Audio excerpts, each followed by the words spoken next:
Devendra Fadnavis expressed confidence that the Goa will become a Viksit state by 2037, a decade ahead of national vision of developed India. He stated that increased budgetary support and funds from the center will accelerate Goa's growth.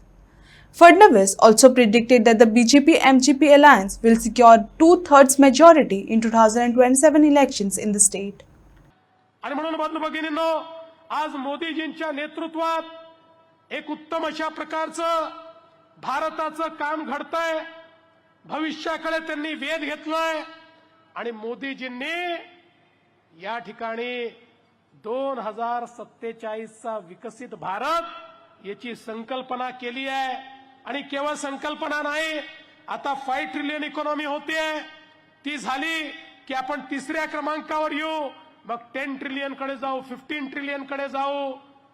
पण मला या गोष्टीचा आनंद आहे, विकसित भारत तर 2047 मध्ये होईल, पण विकसित गोवा 2037 मध्ये 10 वर्ष आधी होईल.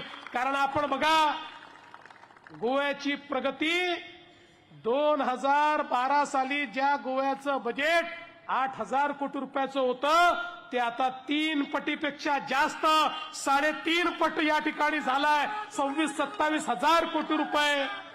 आणि त्यासोबत केंद्र सरकारही भरभरून या ठिकाणी गोव्याकरता पैसे देत आहे.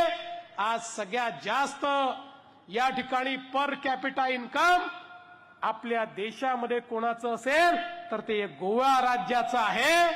आणि म्हणून गोव्याचा विकास हा सर्वाधिक वेगानं गतीनं या ठिकाणी होतोय.